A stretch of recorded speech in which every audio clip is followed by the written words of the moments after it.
नमस्कार, आप देख रहे हैं न्यूज 18 राजस्थान। आपके साथ मैं हूं आसिफ। 10 बजे के बुलेटिन की शुरुआत करते हैं 10 बजे की 10 बड़ी खबरों के साथ। सबसे पहले बात सियोल में जानलेवा हैलोवीन पार्टी। पीएम के मन की बात सुनेंगे। एटीएम से लाखों की लूट हुई। स्टूडेंट पार्टी में हंगामा हुआ। आक्रोश में अन्नदाता। फायरिंग से सनसनी। बेखौफ बदमाशों का आतंक। पर्यटकों से अवैध वसूली। बदहाल अस्पताल। छठ पूजा का महापर्व आज। और सबसे पहले बड़ी खबर कोटपुतली से खबर है, जहां पर बदमाशों ने एटीएम काटकर लाखों रुपए लूट लिए। लाखों रुपए लूटकर बदमाश फरार भी हो गए। गैस कटर से एटीएम मशीन को काटकर रुपए निकाले। 2 गाड़ियों में सवार होकर आए थे। सायरन बजने पर बैंक कर्मियों ने पुलिस को सूचना दी। पुलिस ने इलाके में नाकेबंदी करवाई। एटीएम में करीब 15 लाख रुपए रखे थे।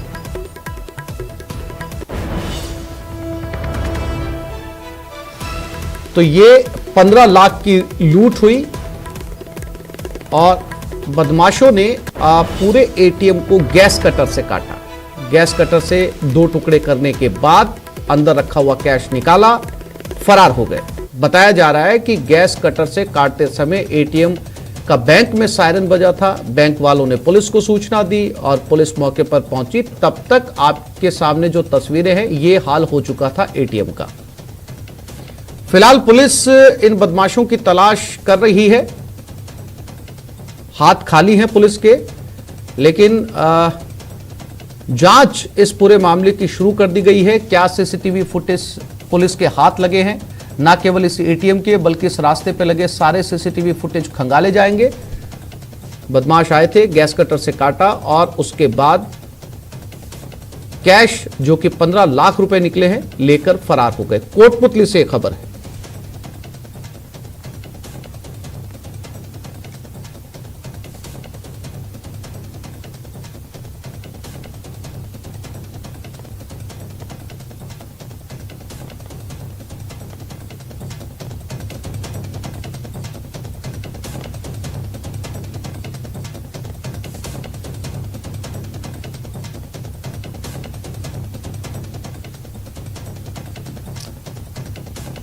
ये तस्वीरें जो सीसीटीवी फुटेज सामने आया है। हीरालाल सैनी हमारे साथ कोटपुतली से जुड़ गए, उनसे ज्यादा जानकारी लेते हैं।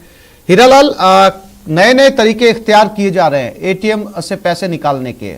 बीच में ट्रैक्टर लेकर पहुंचते हैं, रस्सी से बांधकर पूरे जो है वो एटीएम को उखाड़ लिया जाता है। अब एक बार फिर से नया तरीका, गैस कटर से ही जो है वो एटीएम को काट दिया। 15 लाख रुपए लेकर फरार हो गए। क्या कहना है पुलिस का इस पूरे मामले को लेकर? जी बिल्कुल आसिफ, मैं आपको बता दूं कि ये कोटपुतली कस्बे का मामला है, जहां हाईवे किनारे पर बैंक ऑफ इंडिया का एटीएम बूथ लगा हुआ है। वहां बीती रात कुछ बदमाश है जो कारों में सवार होकर यहाँ पहुंचते हैं और गैस कटर से एटीएम बूथ को, जो मशीन लगी हुई थी, उसको काटकर वहां रखे करीबन 15 लाख रुपए निकाल के ले गए। बताया जा रहा है कि कल उसमें 5 लाख रुपए रखे थे, क्योंकि पहले से भी उस एटीएम मशीन में 11 लाख रुपए पहले से रखे हुए थे और 5 लाख रुपए और रखे गए थे। उसके बाद रात को ये पूरी घटना हुई है। जब बैंक का एटीएम में जब सायरन बजा तो बैंक कर्मियों ने पुलिस को सूचना दी और पुलिस मौके पे पहुंची है और पुलिस ने क्षेत्र में नाकाबंदी कराई और जो बाहर सीसीटीवी कैमरे लगे थे उनके फुटेज के आधार पर बदमाशों की तलाश शुरू कर दी, लेकिन अभी तक बदमाशों का कोई सुराग नहीं लगा है। पुलिस अधिकारियों से हमारी बात हुई है। पुलिस अधिकारी पर ने कि भाई शीघ्र ही मामले का खुलासा कर दिया, क्योंकि उन्हें कुछ इनपुट मिले हैं, उनके आधार पर जांच की जा रही है और जो सीसीटीवी फुटेज में जो संदिग्ध युवक नजर आ रहे हैं उनकी पहचान की प्रयास किए जा रहे हैं। हीरालाल, क्या आंकड़े पुलिस दे रही है? कितने बदमाश यहां पर पहुंचे थे? गैस कटर से 1 मिनट में तो एटीएम कटा नहीं होगा, समय लगा होगा गैस कटर से पूरे एटीएम को काटने में। तो क्या वहां पर किसी तरह की पुलिस की पेट्रोलिंग या आम लोगों का जो है वो गुजरना नहीं हुआ? किसी ने सूचना नहीं दी? इतनी आसानी से बीच बाजार के अंदर रखा हुआ एटीएम काट कर ले गए? जी बिल्कुल, बताया जा रहा है कि ये पूरी वारदात 8 मिनट से लेकर 10 मिनट के बीच में पूरी वारदात को अंजाम दिया गया है, क्योंकि जो बदमाश थे वो 2 कारों में सवार होकर आए थे, इसलिए अंदाजा लगाया जा रहा है करीबन 6 से 7 जो बदमाश है वो यहाँ पहुंचे थे और उन्होंने इस पूरी वारदात को अंजाम दिया है। पुलिस है जो लगातार गश्त करने की बात कहती रहती है, लेकिन जिस प्रकार से हाईवे किनारे इस एटीएम बूथ पर यह घटना हुई है, उससे कहीं ना कहीं पुलिस की जो गश्त है उसकी कार्यशैली है उस पर प्रश्न चिन्ह भी खड़े होते हैं। हीरालाल, जानकारी के लिए आपका धन्यवाद।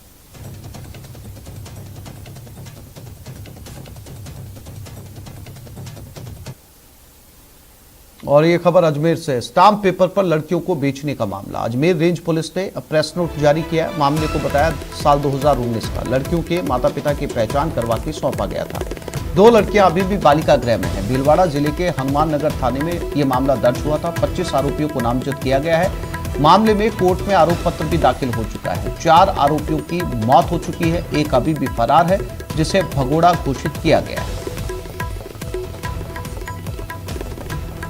तो ये अजमेर से जुड़ी खबर है, जहां पर स्टाम्प पर लड़कियों को बेचने का मामला सामने आया है। 25 आरोपियों को इस पूरे मामले में नामजद किया है, जो लड़कियों को बेचने के कारोबार में थे।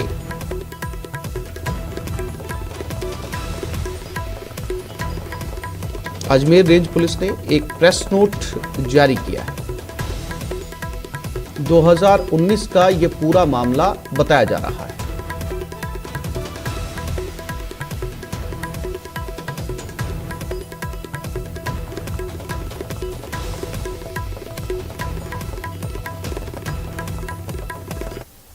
और ये खबर जैसलमेर से है। विंड मिल के कंटेनर में आग लग गई। आग लगने से मौके पर अफरा तफरी मच गई। कंटेनर में रखा लाखों का सामान जलकर खाक हो गया। कड़ी मशक्कत के बाद आग पर काबू पाया गया। शॉर्ट सर्किट से आग लगने की आशंका है। भिलानी गांव की यह घटना बताई जा रही है।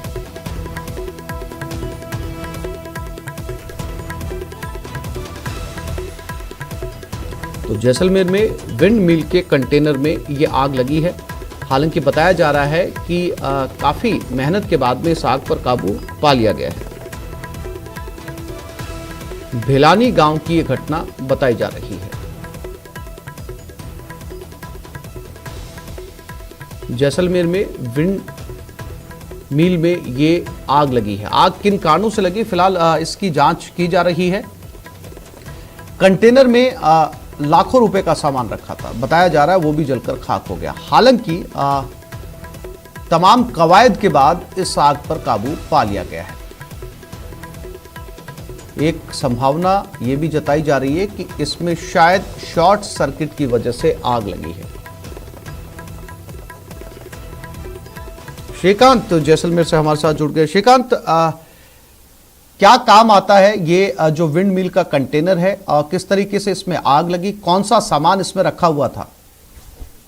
जी, मैं आपको बता दूं कि जैसलमेर के भिलानी गांव की सरहद पर जो विंड मिल है उसका एक कंटेनर था जिसमें रात को आग लग गई और लाखों का सामान जो है उसमें रखा गया था। जो विंड मिल का जो सामान होता है, उसके वायर्स हो गए, एक्सटर्नल पार्ट्स हो गए, उन्हें एक एरिया की एक कंटेनर बनाकर वहीं रख दिया जाता है ताकि ये भारी भरकम सामान जो है एक जगह से दूसरी जगह ले जाना आसान रहे। इसमें जो है कंटेनर में कुछ ऑफिस का सामान भी था, जिसमें वहाँ के कर्मचारी जो है, अधिकारी जो है वो बैठा करते थे। वहाँ फर्नीचर, कूलर, कंप्यूटर, टीवी सब कुछ जो है वो जलकर खाक हो गया और लाखों रुपए का नुकसान जो है वो विंड मिल की कंपनी को हुआ है। सिविल डिफेंस को जब ये सूचना मिली और वो पहुंची तो लगभग 2 से 3 घंटे का जो समय था आग को बुझाने में, काबू पाने के लिए लगा। पूर्ण तो आग बुझाने के लिए करीब 3.5 से 4 घंटे का वक्त लगा।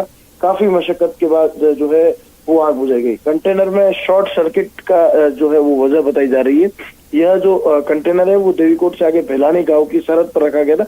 आसपास के जो पंखे हैं विंडमिल से, उन कंपनियों में कार्यकर्ताओं जो काम करते हैं उनकी ऑफिस के रूप में इस कंटेनर को उपयोग में अभी लिया जा रहा था। श्रीकांत, आपने बताया कि विंड मिल के पास में ये कंटेनर रखा हुआ होता है, विंड मिल से जुड़ा सामान इसमें रखा जाता है, तो क्या इस मिल को भी नुकसान पहुंचा है क्योंकि कंटेनर में आग लगी है?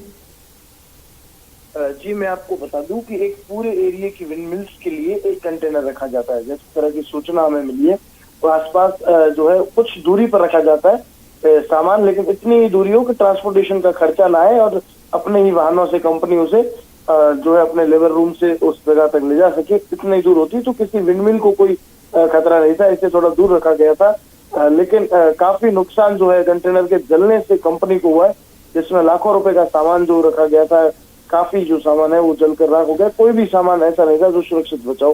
पूरा कंटेनर जो है वो आग की चपेट में आ गया था और जो है शॉर्ट सर्किट के बाद जब फायर ब्रिगेड पहुंची तो उसे जो समय लगा उस देर में आग और ज्यादा जो है वो फैल गई। श्रीकांत, दमकल को पहुंचने में वक्त लगा? जी, दमकल जो है वो सिविल डिफेंस की दमकल जिला मुख्यालय से भिलानी पहुंची तो जो वक्त है वो लगभग आधे घंटे से ज्यादा का रास्ता है, लेकिन समय रहते जो है यहाँ से अग्निशमन जो यंत्र है जो गाड़ी में फिट किया गया था वो समय से पहुंचा तो जरूर राहत मिली, नहीं तो आग और भी गांव में आसपास फैल सकती थी। जी श्रीकांत, जानकारी के लिए आपका धन्यवाद। ये वो तस्वीरें जिसमें आग लगी थी, इस आग को बुझाया गया काफी कवायद के बाद में, लेकिन बताया जा रहा है कि यहां पर सब कुछ जलकर खाक हो चुका था।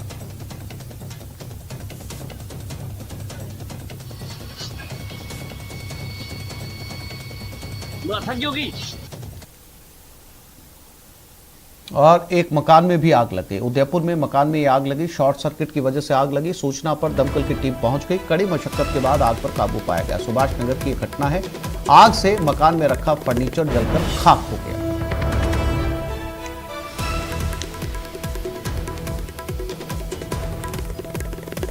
और ये तस्वीरें, इस मकान में आग लग गई, किस वजह से लगी इसकी जानकारी भी जुटाई जा रही है। यहाँ पर भी आग बुझाने के लिए काफ़ी मेहनत करनी पड़ी। ये उदयपुर का एक रिहायशी मकान है, निजी मकान है सुभाष नगर में, जहाँ पर ये आग लगी।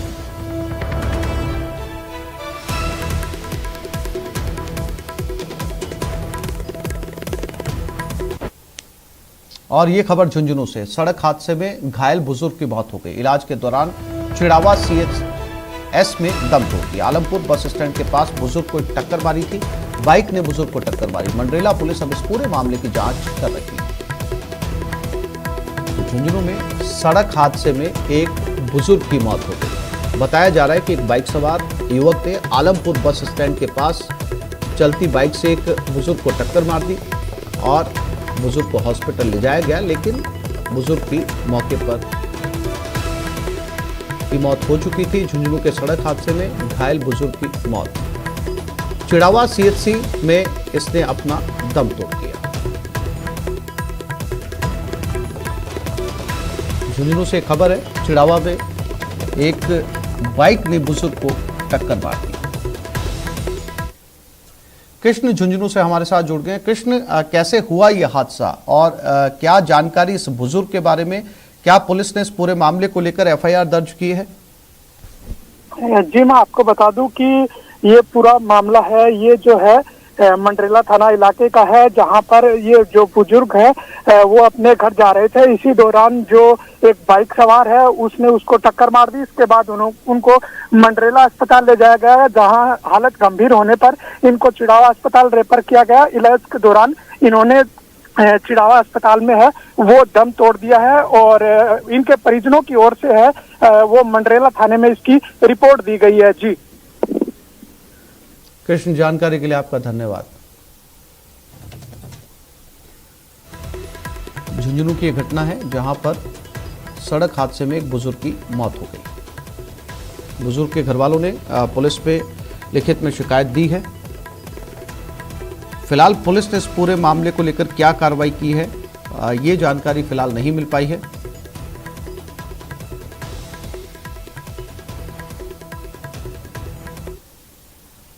और बदमाशों का आतंक, दौसा से इस वक्त की खबर है। गांव में बदमाशों ने जमकर उत्पात मचाया। ग्रामीणों ने एक बदमाश को दबोच लिया, बदमाश को पेड़ से बांधकर अपने काबू में लिया। घटना की सूचना पर पुलिस पहुंच चुकी है।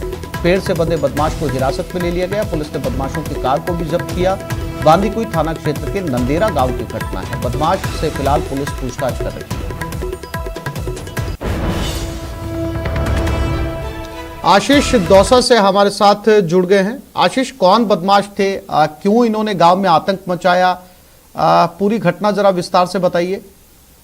बिल्कुल, अभी जो बदमाश हैं उनकी पहचान नहीं हो सकी है। जो एक जो बदमाश पुलिस की हिरासत में आया है उससे पूछताछ की जा रही है कि उसके साथी कौन कौन से थे और किस उद्देश्य के साथ आए थे।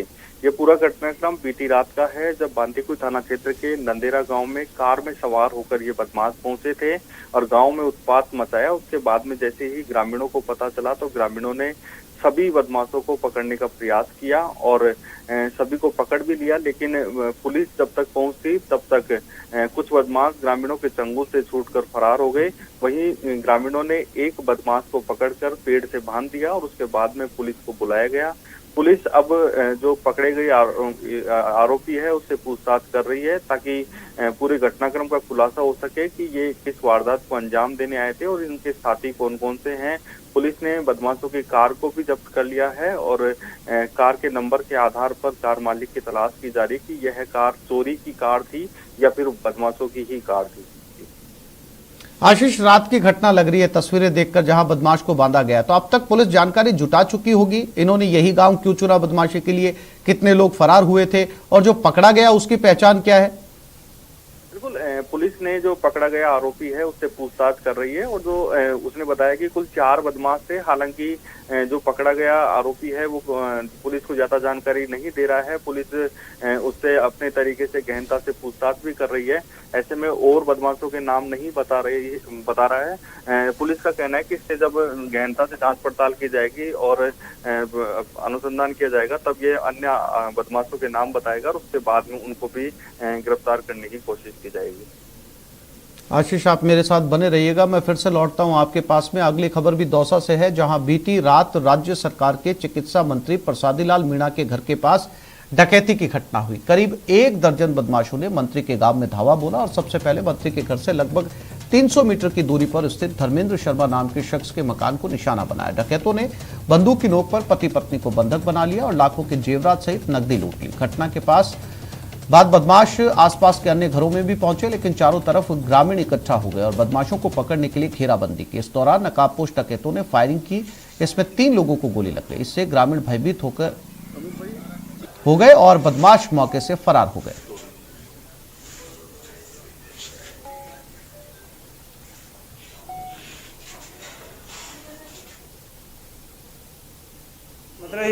आवाज हुई, मम्मी वगैरह पहले जगी थी तो मम्मी आवाज दी ना जोर जोर से, तब मैं जगा तो मैंने जग के देखा तो गेट खोलने की कोशिश की तो मेरे गेट के बाहर से बंद था। फिर मैंने आवाज लगाई, फिर मम्मी को और चोर मैं जोर जोर चिल्लाए ना तो गोली निकाल देंगे सालों के। फिर इधर से वो लकड़ी से कहीं से मतलब तोड़ गाड़ियों को नकार दी। फिर मैं छोड़ इधर से आ रहा हूँ शकल देखवा के लिए कोशिश करी। मैंने कोई जानकार से कहीं ना। तो 2 बजे बाद घटना हुई है।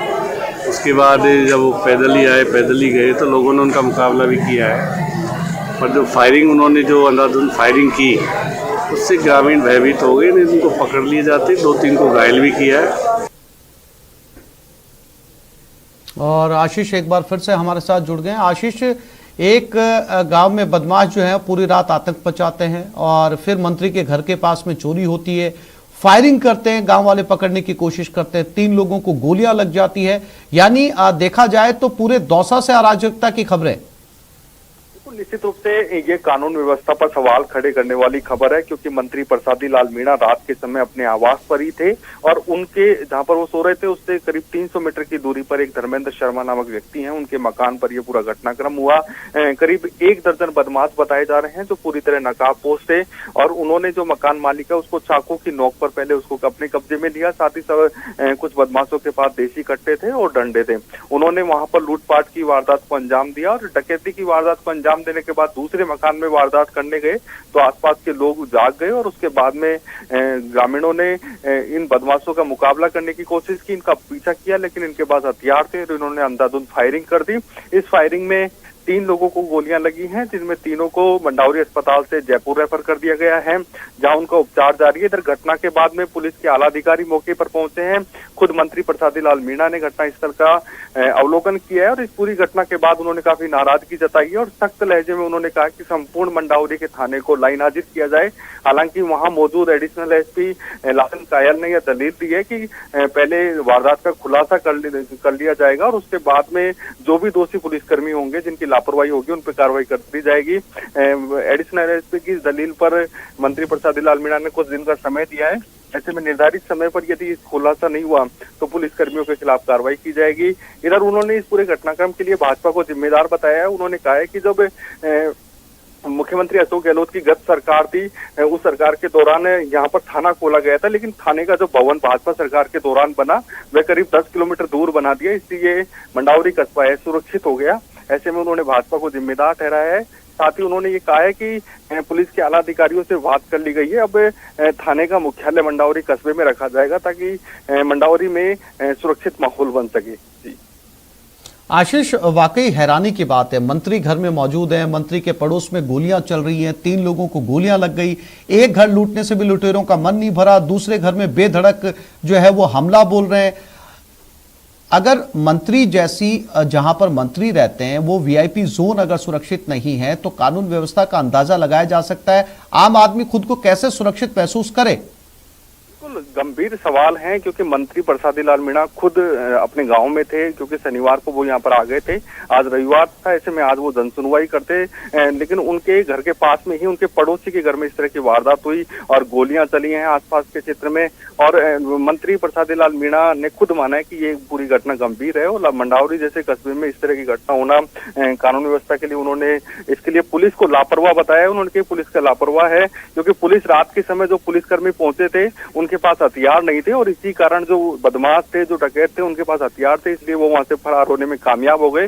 यदि पुलिस की टीम के पास हथियार होते तो निश्चित रूप से कुछ बदमाश पकड़े जाते, इसलिए उन्होंने पुलिस को लापरवाह बताया है। फिलहाल पूरे प्रकरण में मेन जो एक सीसीटीवी फुटेज पुलिस के हाथ लगा है, उस सीसीटीवी फुटेज में एक बदमाश दिखाई दे रहा है, उसको पहचान करने की कोशिश की जा रही है ताकि सभी डकैतों की पहचान की जा सके और उनको पकड़ा जा सके। और उसके बाद में यदि कोई पुलिसकर्मी दोषी पाए जाएंगे, क्योंकि पूरे घटनाक्रम की जांच होगी, जांच में दोषी पुलिसकर्मियों के खिलाफ भी कार्रवाई की जाएगी। आशीष, जानकारी के लिए आपका धन्यवाद।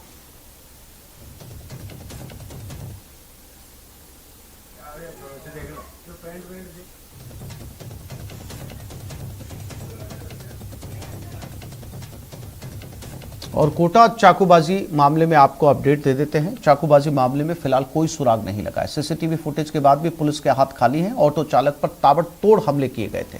फिलहाल पुलिस के हाथ खाली। जवाहर नगर थाना पुलिस मामले की जांच में जुटी हुई है। तस्वीरें सामने हैं। हमलावर आते हैं, एक के बाद एक कई चाकू ऑटो वाले के पेट में डालते हैं, फरार हो जाते हैं। ये तस्वीरें हैं, सारी चीजें पुलिस के पास, लेकिन पुलिस के हाथ अभी भी हमलावर नहीं लगे हैं। और ये कमोबेश स्थिति कोटा से रोज इस तरह की खबरें सामने आती है जब चाकूबाजी में कोई घायल होता है या किसी की मौत हो जाती है।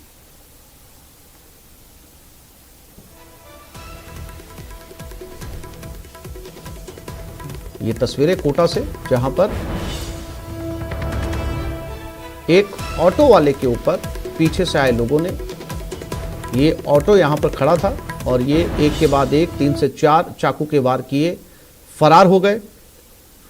पीछे से बाइक सवार भी आए थे, वो भी उनके साथ थे। और ओम प्रकाश कोटा से हमारे साथ जुड़ गए। ओम प्रकाश, तस्वीरें पुरानी हैं लेकिन इसमें कोई अपडेट नहीं है, पुलिस के हाथ खाली हैं। हालांकि ये पुलिस जरूर कह रही कि जांच कर रहे हैं। सब कुछ तस्वीरें सामने हैं, ऑटो वाला सामने है और जो है वो भागने वाले सामने है। जिस बाइक पर भागे उस बाइक के नंबर पुलिस के पास में, बावजूद इसके पुलिस के हाथ खाली है। जी निश्चित रूप से 2 दिन बीत जाने के बाद भी फिलहाल पुलिस के हाथ खाली है। और आसिफ बता दें कि इसमें एक और बड़ी बात है, जिस ऑटो चालक के साथ चाकूबाजी की वारदात हुई और अभी वो अस्पताल में इलाज करवा रहा है, उनके साथ वारदात के 2 दिन पहले और वारदात हुई थी और वो भी चाकूबाजी की वारदात हुई थी और लहूलुहान हालत में वो थाने पहुंचा था और अपनी पीड़ा बयान करके उनको बताया था, शिकायत दी थी। लेकिन पुलिस कर्मियों ने इस मामले में कोई ध्यान नहीं दिया और पुलिस ने ये कहा कि जो आरोपी, उनके सीसीटीवी फुटेज लाओ, उनके बारे में सुराग लगा के लाओ, कौन है, जांच का विषय बताते हुए उनको टालमटोल करते रहे और थाने से उनको वापस घर भेज दिया। और 2 दिन बाद में ही पुलिस की लापरवाही कहें या ढीला रवैया, 2 दिन बाद में उस उसी युवक के साथ चाकूबाजी की फिर वारदात हुई और गंभीर हालत में फिलहाल उसका एमबीएस अस्पताल में इलाज जारी है। तो कहा जा सकता है कि ओम प्रकाश, आप बता रहे हैं कि 2 दिन पहले इस पर हमला हुआ था, लहूलुहान हालत में थाने पहुंचा था, 2 दिन बाद में इसने ऑटो चलाना फिर से शुरू कर दिया।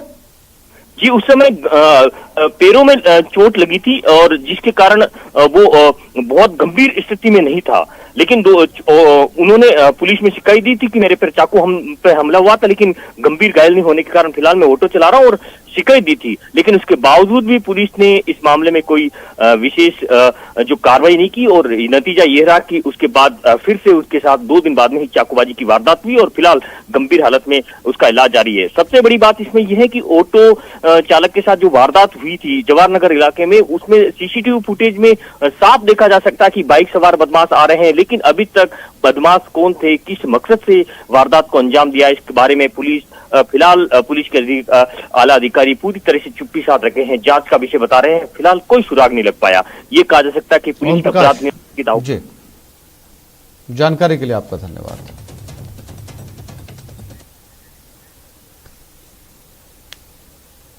एक छोटे से ब्रेक के लिए रुक रहे हैं, जल्द लौटेंगे।